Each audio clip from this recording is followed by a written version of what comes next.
Hello everybody, this is Charles and I am back with another toy review, this time for Bandai's Chogokin GX-24R Tetsujin28. Alright, so this is the revised version of Tetsujin28 GX-24. I just got this for today, just came in the mail. Pretty excited to see this. I mean, the box art is really nice, and then you see here the official Bandai license sticker. Okay, the hologram sticker here, the very nice box art. I like the box art this time around because I feel that the material, the surface of the box art makes it very premium. Okay, despite the fact that this is just a pure reissue, there's nothing different from it apart from the paint job and additional music to this robot, but nonetheless I buy this because I am completist for Chogokin, completist for all robots, which means I skipped the Chogokin, which covers the Yamato, all the spaceships, and also the Chogokin One Piece Frankie. To me, that is not a robot. Okay, so without further ado, here we go. Ta-da! Here is Tetsujin28. So basically it's a repaint. This is like, I think, the anime color, I guess, the anime color of Tetsujin28. He comes in this very nice booklet, fully colored. Right over here we see the toy. I think it's a toy color. So this is the Tetsujin 28, the original vintage toy, the designs, the concept art, all the characters, the comic, the manga. Okay, over here the concept art and the instruction booklet. So the instruction booklet is fully colored. Okay, really nice, really nice. But of course there's only a few pages and there's not a lot of features for this toy, but you know, it's still nice for them to give a full color booklet for the instructions. In terms of color wise, this is probably like the toy version. Okay, I bet to say it was anime accurate version. So this is toy color, and I do have the original Tetsujin28 for side-to-side comparison. So basically you see that they are essentially the same mold, totally the same mold, just that in terms of color wise they are different. I personally like the original Tetsujin28 because this color tone is really suitable for robots that are in the 70s, late 70s and early 80s. The color is really nice, a very industrial color look.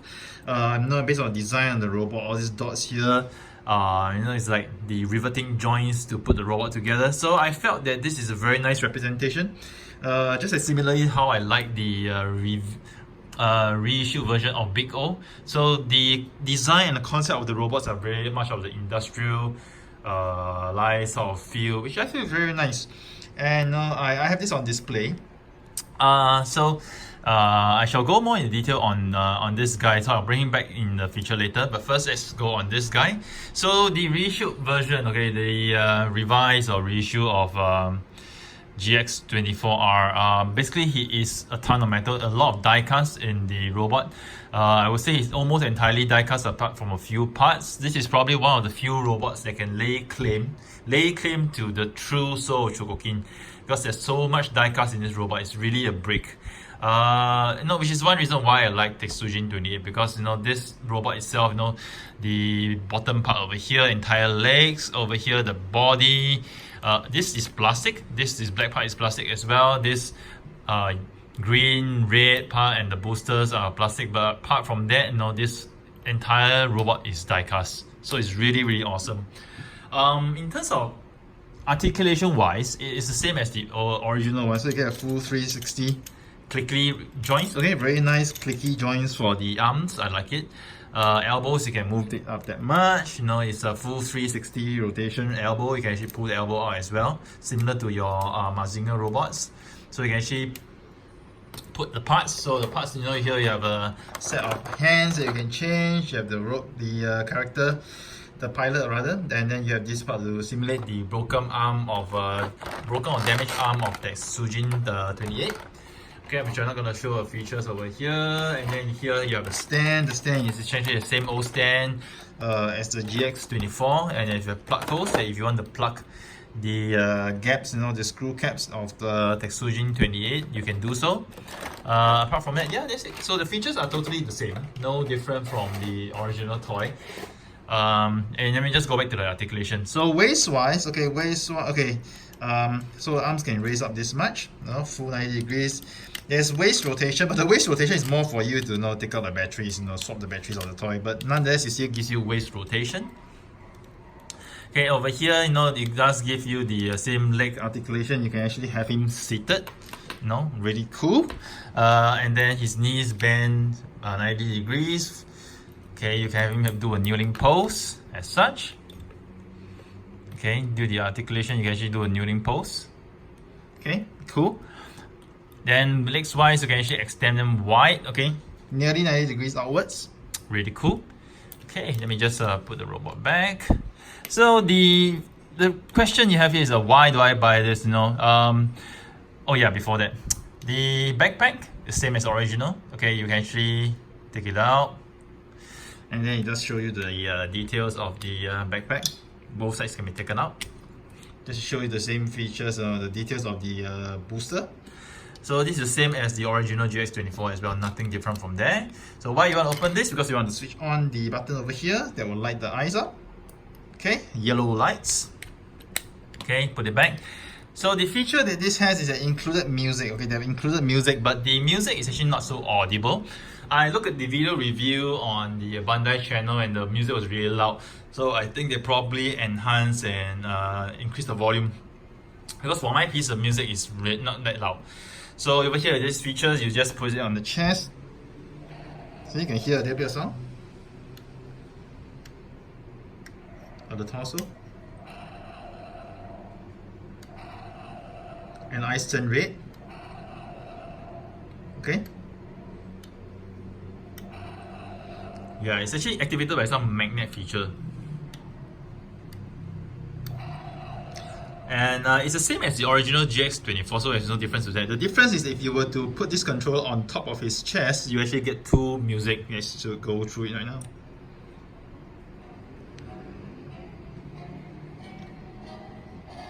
Like I said, it's very softly.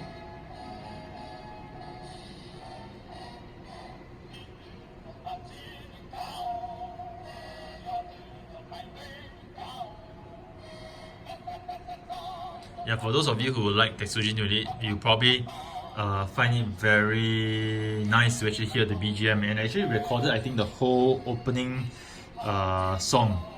Okay, I'm not a fan of him in the anime, but I think this is probably the whole song.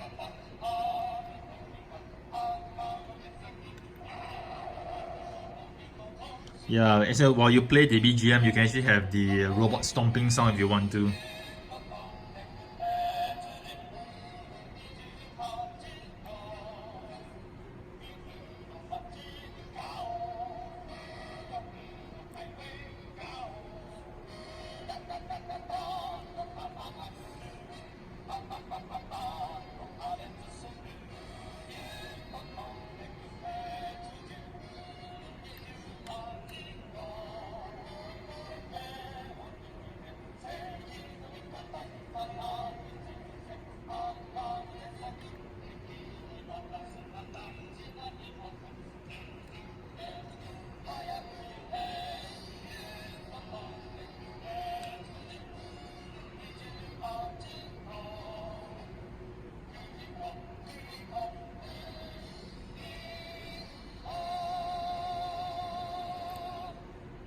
Yeah, so that's the whole BGM for the first track.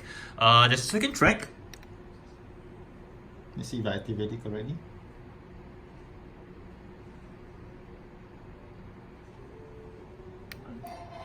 Yep. Yeah, so sometimes it's a hit and miss whether you trigger the BGM. So this is the music. So depending, I think it's random. So how it works is that the first time you trigger, it'll be BGM 1, and then you trigger again with BGM 2. As to which one starts first, is usually the first one, the song. Yeah. So after a few tries, there's usually a song that starts first.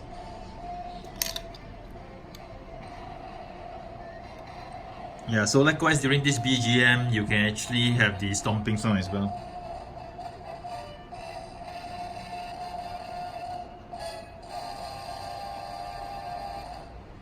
Yeah, so this is a much shorter BGM, background music, but it's still nice. I think at least it gives you a reason Another reason to buy this, especially for hardcore fans of Tetsujin28. But the fact is, this item costs double. You know, it costs double of what I paid for this, because I keep an Excel spreadsheet of how much I pay for each of my items, and I essentially have paid slightly more than double of what I paid for the original GX-24. You know, granted, you know, over the years the material cost has increased, and then you know, yada yada. But you know, to pay slightly more than double of the price for a reissue version with BGM, I guess it's something that really true hardcore fans will go for, or collectors like me will go for. So if you've been collecting Sword of Chogokin for a very long time, you realize that the prices are a lot more expensive. Just like I think if you collect the GX-13R, the Denkuga reissue, the Godzilla reissue, the Bai Kung Fu reissue, all the prices are much higher than what they initially were. I think that's why, you know, instead of doing a straight reissue where Bandai used to do so in the past, a straight reissue, they have to price it exactly the same, and it probably is not profitable and doesn't make sense for them to do so anymore, because you know, production costs have increased over the years. We cannot expect them to keep selling it at the same price. So in order for them to justify a higher price point, they give you something different, you know. And also for collectors to set their mind at ease, to feel that, you know, their collections are not going to be devalued, they come up with something different rather than just purely reproduce the exact same thing. So I'm fine with that, and I think with the I think the earlier Tamashi fair event, they actually showcased a GX-40R got mask, a reissue version that's probably gonna look like the toy version. I personally welcome that, and I guess that's gonna probably cost at least 30% more than the original one. I'll still get it anyway. So the thing is that, okay, now back to this piece. When Bandai packaged the GX-24, they had the batteries inside him. So I was wondering whether this time around they'll do the same for the 24R, and they did the same thing. Now the problem with having the batteries in the robot is that over the years, the batteries will leak. Okay, so when they leak, the electronics will not work anymore. So this is a problem. So for myself, I am going to remove the battery. So I'm done with the demonstration already. Oh, it seems that the lights will go off after a while if it goes on standby. That's something I didn't realize. Okay. But what I'm gonna do right now, I'm just going to remove the batteries from this robot. I can explain why. Because when I had the original GX-24 long time ago, I left the batteries in the robot. And one fine day when I wanted to just play with the toy, I realized that it's not working anymore, and I thought the batteries were dead. But when I took out the batteries, I realized that the batteries have already corroded. So let me just take the batteries out now. Okay, I'm gonna keep the batteries as dry as possible. Okay, I'm gonna knock them out. Okay, probably have to use a smaller screw to actually dig them out. So, yep, pop out please. Pop out. Yep, pop out. So the thing is that if you leave the batteries within the toy, over the years, okay, this metal parts, these are the parts that they are going to corrode. For sure, 100% they're going to corrode. It doesn't matter which country you're at. I'm not sure if you keep them in an air-conditioned room 24/7, it's going to prevent them from corrosion. I'm no scientist, I'm no chemist. Maybe someone who knows this can comment. But what I've learned through the painful way is that over the years, okay, it is going to corrode. So in order for me to not have this heartache of having my toy battery function corrode, can you imagine, especially for this GX-24R, you know, the BGM, I mean, for the GX-24, I'm sort of okay with the electronics not functioning because it's just a light up feature, so I can live without that. It's not a big deal. But for this GX-24R, I think the selling point, in my opinion, is actually the BGM. So if the electronics were not to work because of the damaged connection points, I think, you know, it's gonna be a huge shame. So to prevent having that pain, I will remove the batteries. Okay, I will remove the batteries and I will not let them damage the toy. Alright, so that's what I do. So for those of you who are MISB collectors, those box collectors who purely collect the toy and you do not care about whether the toy is open or not, good luck to you and may you live in blissful ignorance, alright? But I can tell you years down the road for sure, your battery is going to corrode, it's going to destroy your electronics, okay? And you can continue to live in that blissful ignorance. But for me, I do not believe in NISB, okay? Wherever there's a battery that's in the toy, I will open the toy and take out the battery and put the toy back, okay? It's called MIB, it's fine, mint in box, okay? It's fine, okay? I'm not obsessed with being MISB, but at least I can be rest assured I can sleep well knowing that my electronics are working.